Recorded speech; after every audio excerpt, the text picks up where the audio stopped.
Hello, this is Goku48071 with a review of Batman Arkham Asylum. Okay, before I get into the review, I do want to state that most of the stuff I will be talking about, and I'll be talking about positives and negatives, most of the negatives are nitpicks. The reason they're nitpicks is because this is a very, very well put game, and there's very few complaints I have about the game. So please don't comment saying that there's a lot of nitpicks, because there will be quite a few nitpicks, and I'm not trying to nitpick the game apart.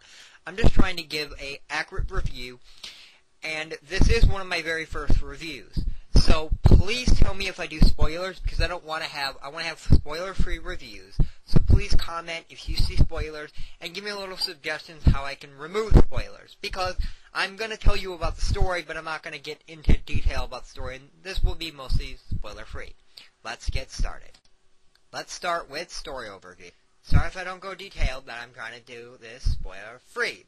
You probably will get this from a lot of other places, but story overview. Okay, roughly the story is Batman is just taking out the Joker, and they bring the Joker back to Arkham Asylum. When he brings him back to Arkham Asylum, he breaks out into Arkham Asylum and starts to run the asylum and starts to hurt guards and cause chaos and lets out a lot of the villains.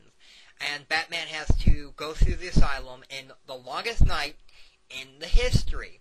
And he's got a lot of surprises, and there are a lot of good villains in the game. I don't think telling you the villains will really ruin the game, because we all know who's in it. There's Scarecrow, there's Bane, there's Joker, there's Harley Quinn, there's Killer Croc, and Zsasz, along with some other guys, and Riddler, of course, along with Poison Ivy. A very good lineup of villains, I might add. Gameplay. Gameplay is very straightforward. It's very Metroid-based, where you go from area to area, and then later on in the game you have to backtrack when you get new items in the game. There's a really good selection of items. Batarang, Bat Claw, Grappling Hook, among other things, and Explosive Gel. And then you keep going to area, and you unlock new areas, and then throughout the game, you'll find these Riddler puzzles, that you'll have to say, Riddler challenges, and they add a really good level of gameplay, and they add a lot of replay value, and you get character profiles. A really cool feature of the game. I like character profiles, because you get to read about characters, and you get to see their actual thing, because a lot of the characters are actually in new outfits in this game. And the best part about the game is that every boss battle is kind of its own little world, and it's very good. It takes away the monotony of the game, and it makes it really good, because you don't have, there are only two boss battles that are actually a battle, Bane and Poison Ivy. The other ones are different, and they're really good, and they're really fun, and it really makes the game more enjoyable. Okay, first, let's get the negatives out of the way. Okay, first negative of the game is you cannot pause during cinematics. I know it's a very small problem, but I prefer games that you can actually pause during cinematics. Second negative is Batman can't swim. Why is that a negative? It's Batman. It's like Assassin's Creed. Assassins can swim, Batman can swim. There's no reason Batman should not be able to swim. Please do not tell me, oh, it's a game. There are better ways. The idea that I came up with, talking to my friend, is to have it where Batman can only swim a certain amount of distance, meaning that when he gets too far out, he drowns.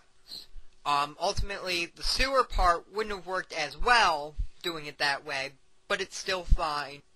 Now, Bane.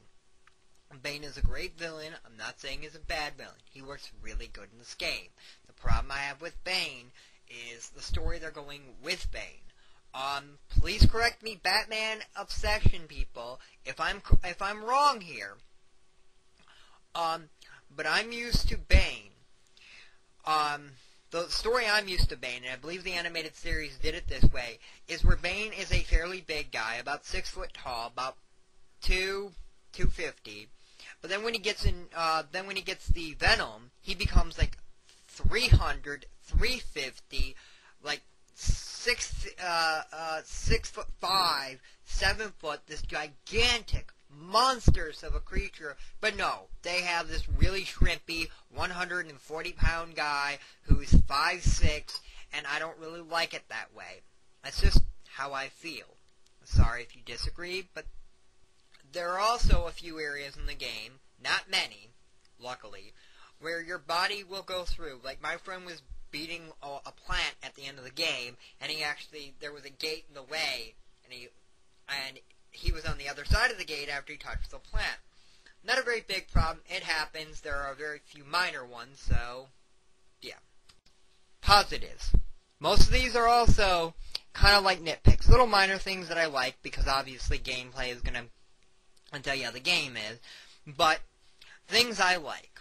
The first thing I do like is the fact that every time you die in the game, you get this little mini cinematic where whoever you're facing, if it's just in a general area, you'll get the Joker saying a quick little snappy phrase, or if it's in another area like you're fighting, like you're in the Scarecrow battle, the Scarecrow will do something, and every villain has their own little thing, and I like that. I really like that because it gives it, and there's more than one for each.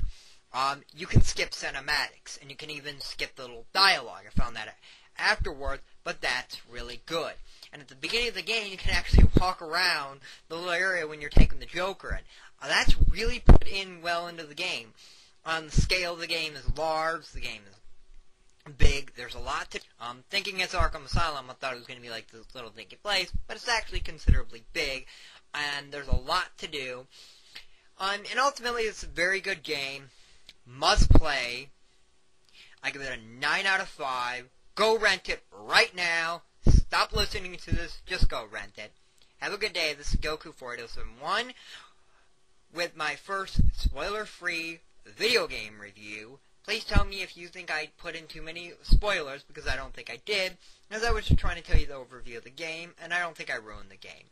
Now have a good day, and see you next review.